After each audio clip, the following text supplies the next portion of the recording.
Il y a des histoires qui, au-delà de leur apparence, contiennent en elles une réflexion morale, spirituelle et existentielle d'une profondeur bouleversante.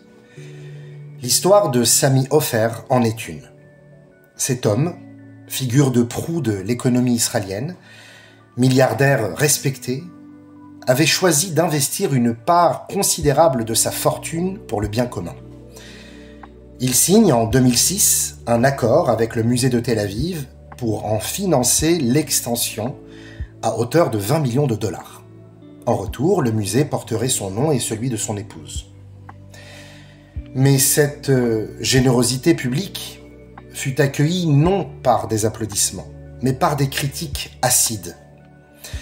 D'anciens donateurs s'insurgèrent, des voix s'élevèrent pour s'interroger sur la moralité de sa richesse, pour le dénigrer.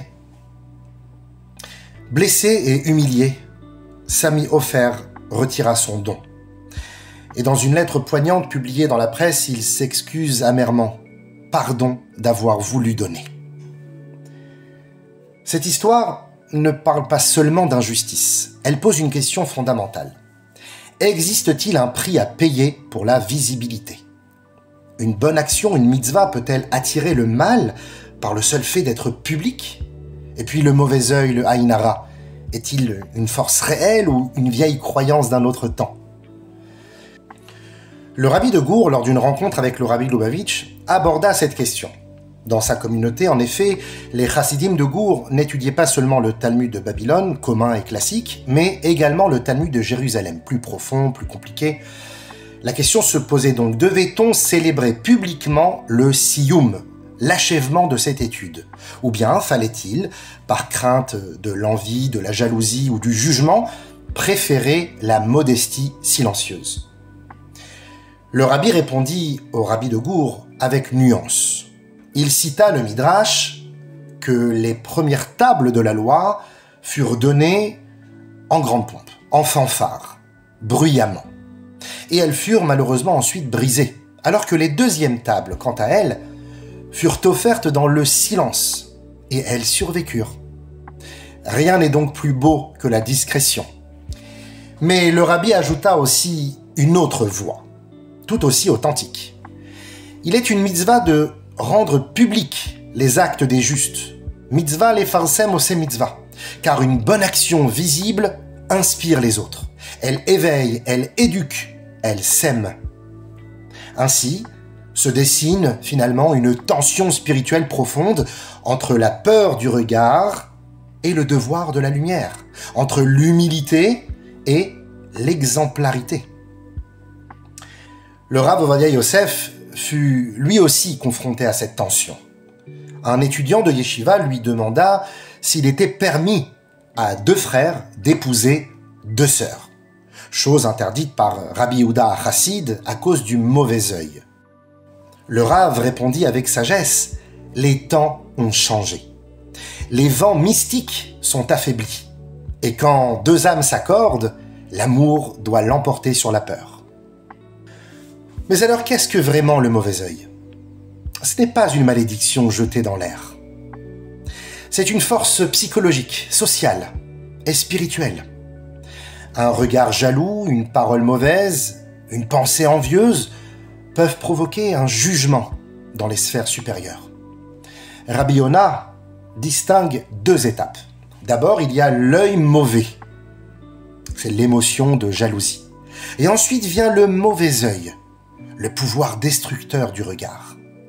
Ce dernier ne crée pas le mal, il le révèle. Il ouvre les livres du ciel qui, jusque-là, étaient fermés avec bienveillance. C'est comme un contrôle fiscal. On peut vivre tranquille pendant des années, mais une seule dénonciation, un bruit, une exposition soudaine, et les inspecteurs débarquent. Et même la personne la plus honnête trouve alors une irrégularité. Le Talmud raconte que 24 000 élèves de Rabbi Akiva sont morts d'une épidémie, car ils ne se respectaient pas suffisamment les uns les autres. Mais la mort ne les a pas frappés un par un, lentement. Elle est survenue d'un coup, en un seul temps. Pourquoi cela ? Parce que le nombre était devenu impressionnant. Parce qu'on parlait d'eux de partout en Israël. Parce que le monde les regardait. Et alors, le jugement fut réactivée. Cette idée est reprise par le Rabbi de Lubavitch. Le mauvais œil ne touche pas les actes ordinaires. Mais par contre, lorsqu'il y a de la grandeur, de la splendeur, de la renommée, alors le ciel ouvre les livres et réajuste les mérites, ou l'inverse. Le roi David en fit une expérience amère. Il voulut recenser son peuple pour mesurer sa force militaire puissante, et une épidémie foudroyante tua des dizaines de milliers d'hommes. Il avait finalement attiré le regard, comme on dit. Il avait oublié que la véritable puissance vient du silence et de la foi. Et pourtant, dans la paracha de Bamidbar, Dieu demande à Moshe Rabbeinu de compter les enfants d'Israël. Pourquoi ne craint-on pas ici le mauvais œil? Eh bien, Rashi explique que Moshe n'a pas compté directement les têtes. Chaque homme devait apporter un machatzit à shekel, une moitié de shekel, et ce sont les pièces, et non les hommes, qui furent comptés. Le chiffre, oui, mais sans exposition. Mais le Ramban Nachmanide remarque que dans cette paracha, une expression nouvelle apparaît. Par tête, selon leur nom. Chacun passait finalement devant Moshe Rabbeinu. Chacun était reconnu, nommé, honoré, de manière individuelle.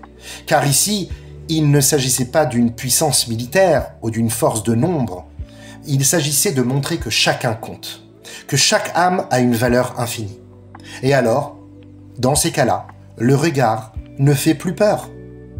Car il ne repose pas sur l'orgueil, sur la quantité, mais sur la mission de chacun. Le Rabbi Lubavitch conclut « Ne craignons pas de faire le bien sous prétexte de la peur, car une bonne action faite pour le ciel, les Shem Shamaim, ne peut jamais attirer le mal. Il y a une mitzvah à honorer les justes, à glorifier les bâtisseurs de synagogues, à élever les actes de bienfaisance, non pour l'ego, mais pour inspirer les autres. Il nous faut aussi apprendre à guérir notre propre regard, cesser de mesurer notre vie à l'aune de celle des autres. Arrêtez de croire qu'il n'y a pas assez de place pour tous. C'est ce que les sages appellent Ayin Tova, l'œil bon, celui qui se réjouit de la réussite de l'autre, celui qui bénit plutôt que de jalouser, celui qui voit le bien et le fait grandir. Il était une fois un roi de Pologne, très proche de son ministre juif, un homme d'une intelligence brillante, mais les autres ministres, rongés de jalousie, l'accusèrent un jour de construire en secret un palais avec l'argent du royaume. Le roi, troublé, envoya des soldats, et ils ne trouvèrent rien. Il convoqua alors le ministre, lui ordonnant de lui révéler tous ses biens. Le ministre l'emmena dans une petite pièce, il ouvrit une armoire pleine d'objets usés, des vieilles chaussures, des livres d'enfance, des outils brisés, et le roi, surpris, demanda « Mais c'est ça ton trésor ?» Et le ministre de répondre « Oui, Majesté, c'est ma mémoire, c'est mon passé, c'est lui qui me rappelle d'où je viens, et c'est lui qui me protège du mauvais œil. » Voyez Yehonatan, le fils de Shaoul, roi d'Israël, et David Amelech, futur roi d'Israël. Le premier aurait pu hériter du trône, mais il savait que David, c'était lui qui était choisi. Et au lieu de le haïr, il l'aima, il le sauva, il l'aida à fuir, car il savait que chacun a sa mission, et que le succès de l'autre ne diminue en rien sa propre grandeur. Voyez Ephraïm et Ménaché, Yaakov Avinu bénit le cadet avant l'aîné, et aucun ne protesta. Pas de jalousie, pas de rancune, et c'est pourquoi chaque soir nous bénissons nos fils, que Dieu te rende comme Ephraïm et Ménaché. Enfin, souvenons-nous de cette histoire vraie, un médecin juif, spécialiste des yeux, qui s'apprête à prendre la parole lors d'un congrès international, et avant son départ au congrès, il consulte son rabbi, le rabbi de Gour. Et celui-ci lui dit « Parle-leur du regard.